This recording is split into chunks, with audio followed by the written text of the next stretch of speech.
Olá, turma, bem-vindos a mais uma aula de Direito Constitucional, Estado e Processo Legislativo. Eu sou a professora Isabelle Santos e hoje, no módulo Direito Constitucional, nós vamos trabalhar a unidade 4, que vai tratar sobre o constitucionalismo e o neoconstitucionalismo.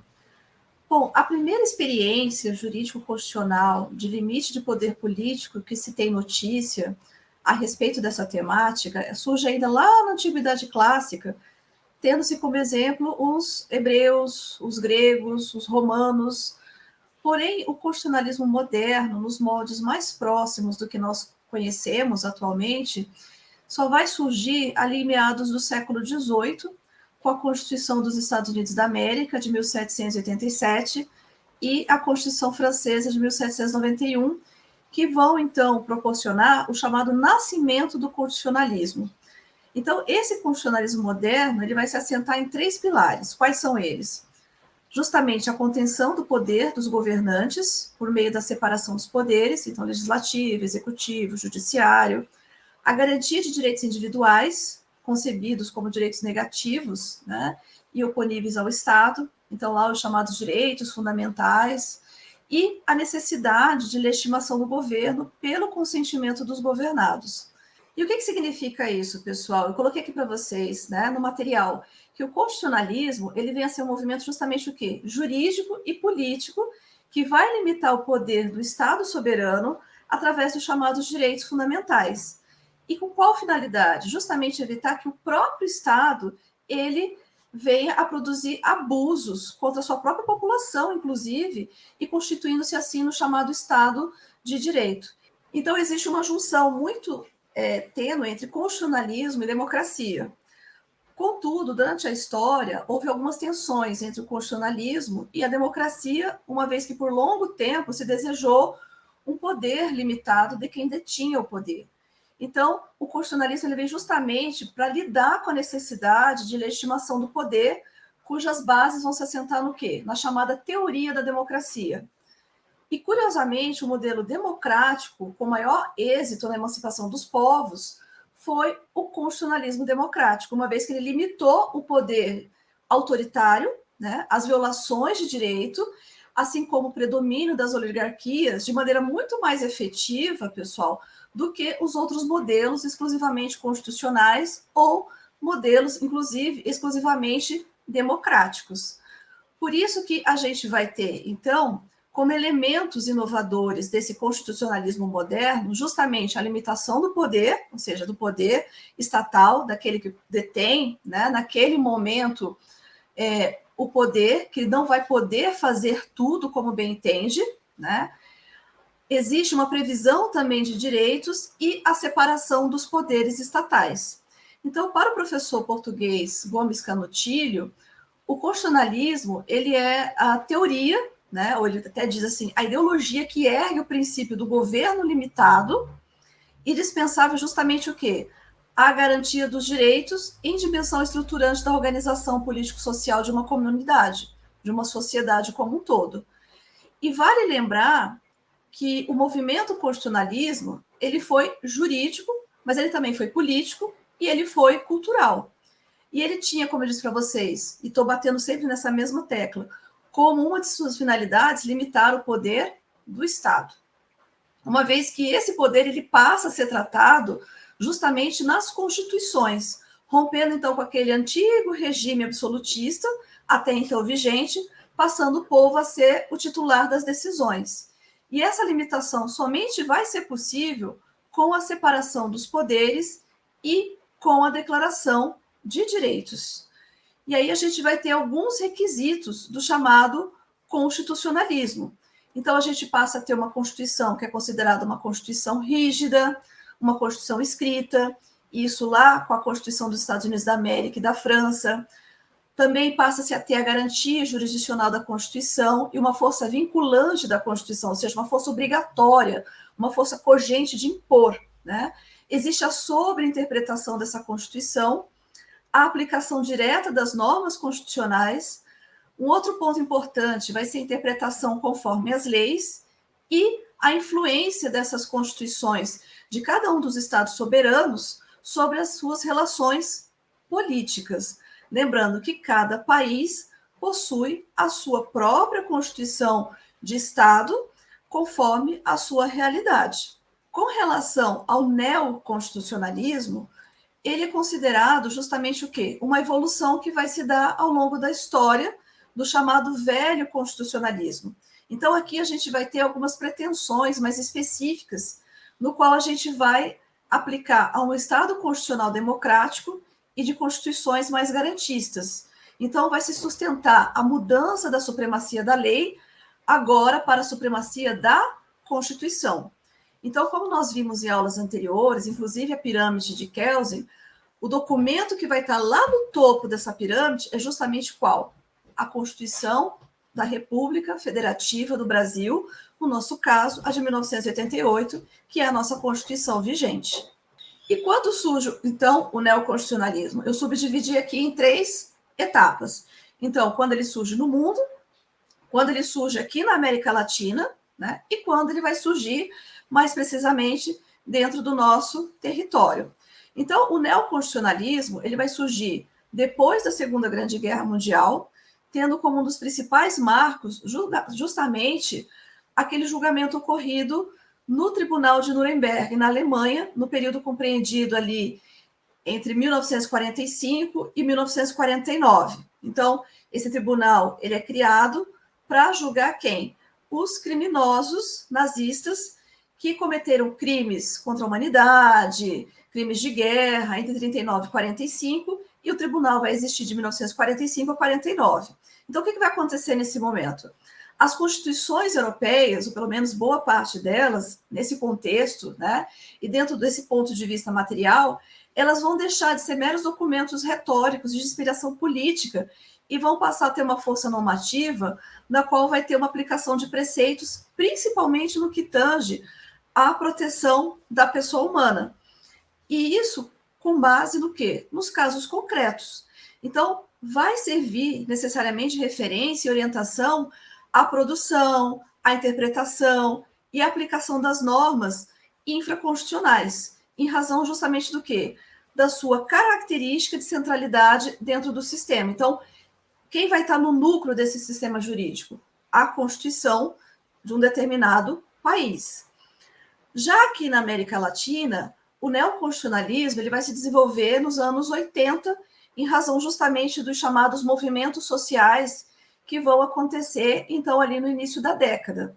E vai, então, surgir um movimento denominado de Novo Constitucionalismo Latino-Americano. E o que vai propor esse novo constitucionalismo latino-americano? Justamente a fundação de um novo Estado, ou seja, um Estado que seja considerado plurinacional, em que conceitos, por exemplo, como legitimidade, participação popular, pluralismos, eles vão assumir um novo significado para possibilitar a inclusão de todas as classes sociais dentro desse país. Então, vai se buscar o quê? A eficiência da Constituição, colocando-a justamente no quê? No centro desse sistema, tendo essa Constituição, tanto essa imperatividade, né? Ou seja, essa cogência, essa obrigatoriedade, como também tendo essa Constituição superioridade sobre todas as demais leis dentro de um determinado país. Aqui no Brasil, o constitucionalismo ele vai, então, surgir a partir da Constituição de 1934, ou seja, foi a nossa terceira Constituição brasileira e a primeira a tratar justamente da ordem econômica e social, tendo como fonte inspiradora um documento que nós já citamos também em aula, que foi a Constituição Alemã de 1919, conhecida como Constituição de Weimar. Porém, o movimento neoconstitucionalista ele chega um pouquinho tarde, né, aqui no Brasil. Então, somente algumas décadas depois desse início do neoconstitucionalismo lá no continente europeu, é que vai se ter esse neoconstitucionalismo como um marco aqui dentro do Brasil, justamente com a promulgação da Constituição da República Federativa do Brasil de 1988. E é interessante frisar que esse neoconstitucionalismo, pessoal, ele vai ter uma influência externa, né? Então, ele vai ter uma influência do justo-filósofo espanhol Elias Dias e do jurista português, né, e constitucionalista Joaquim Gomes Canutilho. Mas é interessante falar que o constitucionalismo democrático, né, como nós conhecemos ele na atualidade, ele vai surgir justamente agora, mais recentemente, ou seja, agora em meados, né, dessa segunda década do século XXI. E justamente por isso, a gente ainda tem alguns debates com relação, por exemplo, às complexidades da conciliação entre a soberania popular e os direitos fundamentais, né? Entre governo da maioria e vida digna e liberdade para todos, ou seja, em um ambiente que está cada vez mais voltado para questões de justiça, pluralismos e diversidade. Então, esse projeto de um constitucionalismo democrático, ele ainda continua a ser um bom projeto para esse século e para as décadas posteriores, né? E a esse desafio, a gente pode acrescentar ainda a tentativa de capturar, né, do direito constitucional para a criação, infelizmente, de alguns projetos autoritários ao redor do mundo, sendo esse um fenômeno que vem sendo denominado de constitucionalismo abusivo, né? Então, em algumas partes do planeta, a gente vem presenciando, infelizmente, esse tipo de situação, né? Utilizando a Constituição para projetos autoritários e totalmente contrário ao Estado democrático de direito. Mas quais são os marcos históricos, então, né, desse neoconstitucionalismo? Então, como eu já citei para vocês, o marco histórico, primeiramente, a gente vai ter o pós-Segunda Guerra Mundial, lá em 1945, e a formação do Estado Constitucional de Direito. Esse Estado Constitucional de Direito, ele vai ser o fundamento para o princípio da dignidade da pessoa humana, que é um princípio basilar e de suma importância dentro da nossa realidade nacional, aqui no nosso país, e dentro, né, da Constituição, a gente vai, então, verificar algumas previsões, como, por exemplo, valores, opiniões políticas gerais, opiniões políticas específicas.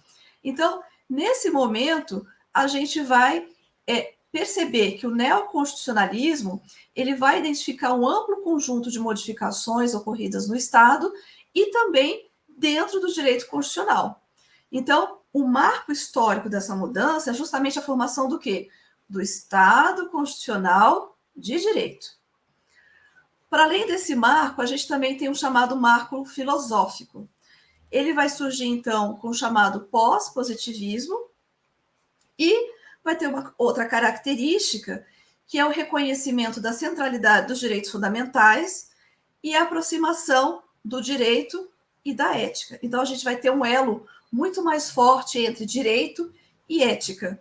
Então, nesse neoconstitucionalismo reconhecido, então, né, como marco filosófico, a Constituição ela passa a ser o centro do sistema jurídico e passa também a condicionar a validade de todo o direito. Já no campo teórico, a gente também vai ter um marco, né, que vai se relacionar a uma nova hermenêutica constitucional. Ou seja, o que vem a ser essa hermenêutica constitucional? É a teoria da interpretação da Constituição. Né? Então, como que a Constituição, né, do ponto de vista formal, vai estar? Por quê? Porque ela vai estar no topo do ordenamento jurídico e ela também é tida como um paradigma justamente interpretativo de todos os outros ramos do direito. O direito penal, civil, tributário. Então, todos eles devem conversar com a Constituição Federal e não podem ter qualquer tipo de conflito com a Constituição Federal. Então, o neoconstitucionalismo, a gente pode perceber, ele tem justamente uma origem, né, lá na Europa e vai remontar ao final dos anos 90 do século passado, quando então foram publicados aí os primeiros trabalhos da autora Suzanne Pozzolo e de um grupo de filósofos ligados à Universidade de Gênova, na Itália. Porém, dependendo da obra pela qual vocês estiverem seguindo, estudando, para sedimentar os conhecimentos expostos em aula, vocês podem encontrar outros vocábulos se referindo ao neoconstitucionalismo, como, por exemplo, o pós-positivismo, alguns falam de novo direito constitucional, constitucionalismo de direitos, constitucionalismo avançado, constitucionalismo contemporâneo, paradigma argumentativo. Mas é importante deixar claro aqui, turma, que apesar deles serem utilizados com outras terminologias, significando algumas vezes neoconstitucionalismo, como se sinônimo fossem, não é assim sempre, né? Um exemplo disso é quando a gente fala do novo constitucionalismo, que a gente ainda vai tratar aqui nessa unidade. Então, a gente vai ter o quê? O neoconstitucionalismo. Eu coloquei para vocês aqui o círculo como sendo todo o ordenamento jurídico brasileiro, né? Englobando aí não só a Constituição Federal, mas outros ramos do direito, as fontes do direito que nós já trabalhamos, e no centro disso tudo está justamente o quê? A nossa lei maior, tá? A nossa norma principal dentro do nosso Estado como país soberano. E eu coloquei para vocês aqui também, né, que o neoconstitucionalismo ele acaba dessa forma, né, sendo pensado com base no constitucionalismo do Estado Social Europeu. Então, por exemplo, nós temos como exemplo de constituições com essa configuração a Constituição Portuguesa de 1976 e temos a Constituição Espanhola de 1978. E esse neoconstitucionalismo ele também cria uma adaptação latino-americana do constitucionalismo social europeu e de algumas constituições aqui do nosso continente. E um exemplo disso é justamente a Constituição da República Federativa do Brasil de 1988. Então, o neoconstitucionalismo é uma doutrina do direito que coloca a Constituição, como eu venho frisando aqui com vocês, justamente no centro do ordenamento jurídico e que vai interpretar o direito a partir dos direitos fundamentais.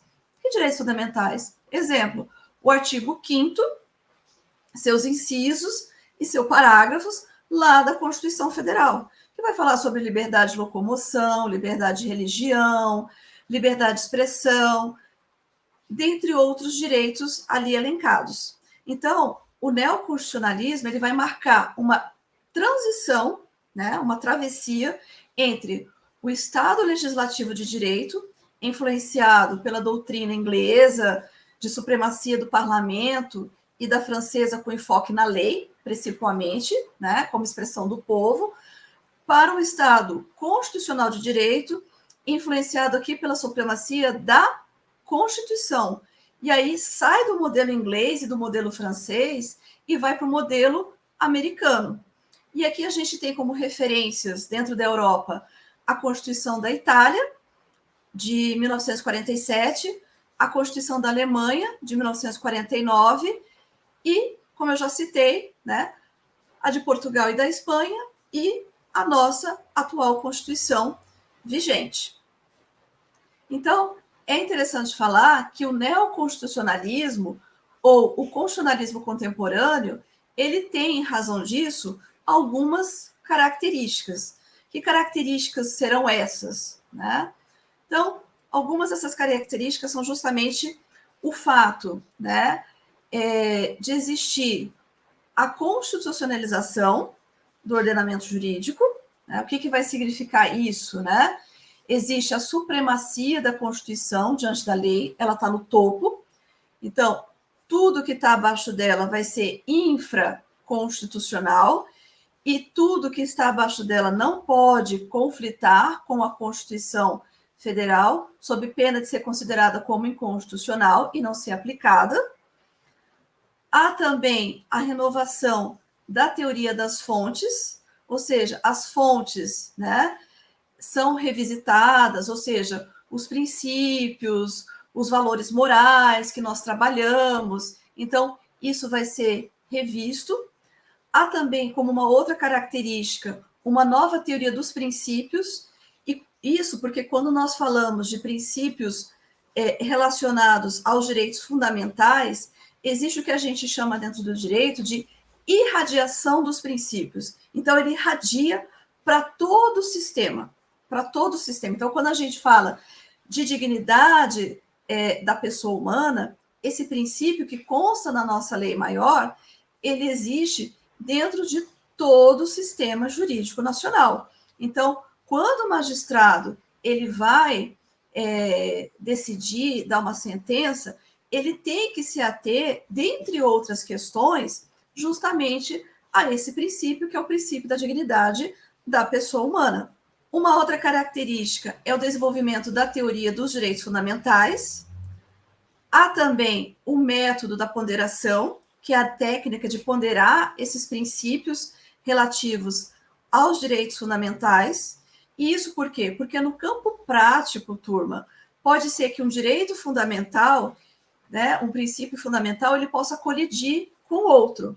Então, a gente tem, por exemplo, de um lado, o direito à vida e do outro, o direito à religião, né? Qual que vai prevalecer?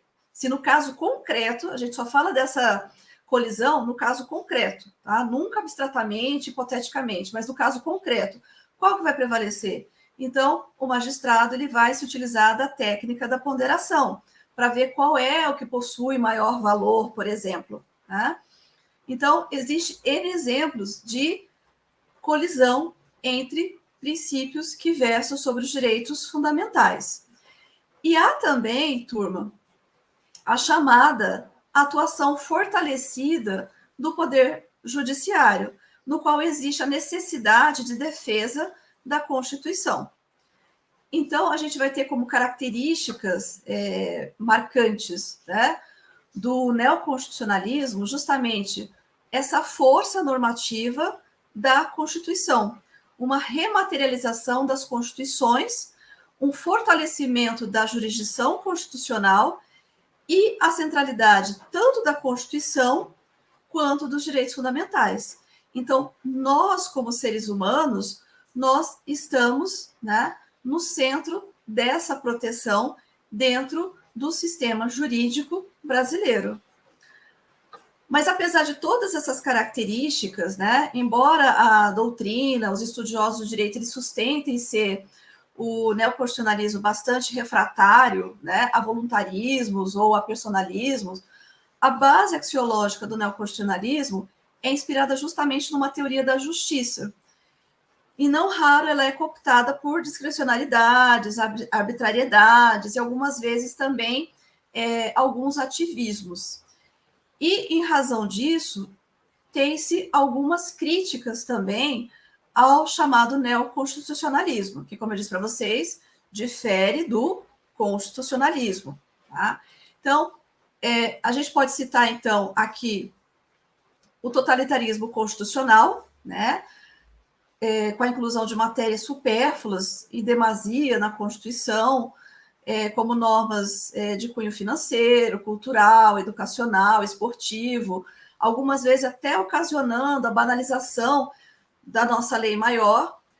Há também, como crítica, a existência de normas contraditórias do texto constitucional, o que pode vir a gerar perda da sua autoridade e também da sua unidade, e a falta de efetividade dessas normas quando elas são programáticas, ou seja, o que são essas normas programáticas? Aquelas normas que estão inseridas dentro da Constituição, mas que são criadas como metas para um futuro. Não existe uma lei ainda que foi criada para efetivamente colocar em prática essa norma constitucional. Então, exemplo, né? Só que aqui de que foi efetivada. A nossa Constituição Federal, lá no artigo 5º, em um dos seus incisos, já lá em 88, falava da possibilidade de criação de um código de defesa ao consumidor. Então, em 88, era um programa futuro, poderia ser criado futuramente. E, de fato, o foi, na década de 90. Né? Mas a gente tem dentro da Constituição algumas situações em que ainda existem essas normas programáticas até os dias de hoje. E, por fim, eu coloco aqui até em destaque, com asteriscos, né, o chamado novo constitucionalismo. Esse novo constitucionalismo, ele é ainda mais recente do que o neoconstitucionalismo. E ao contrário do neoconstitucionalismo, que surge a partir da filosofia do direito e pretende transcender a prática jurisprudencial, o novo constitucionalismo ele tem um duplo objetivo. Então, por um lado, ele tenta recuperar e atualizar o conceito de poder constituinte democrático, né, garantindo a origem da democracia da Constituição por meio de iniciativas populares, de ativação desse poder e de seu exercício por uma Assembleia Constituinte participativa e plural, assim como pela aprovação direta da Constituição pela cidadania, por meio de uma consulta popular, e, de um outro lado, vai gerar conteúdos constitucionais que vão permitir justamente resolver problemas de legitimidade do sistema que o constitucionalismo social de origem europeia ainda não conseguiu resolver. Então, só frisando e fechando, a gente tem o constitucionalismo, estudamos aqui o neoconstitucionalismo, que é recente, e já cito para vocês, o chamado novo constitucionalismo, que ainda está em vias, de debate, de discussões, de estudos doutrinários, por aqueles que estão se aprofundando dentro do direito constitucional no que tange a essa seara. Bom, deixo como referências principais para vocês a obra do professor Paulo Roberto de Figueiredo Dantas e dos professores Cleison de Moraes Melo e Guilherme Sandoval Góes. E o meu muito obrigada e até a nossa próxima aula, pessoal. Tchau, tchau.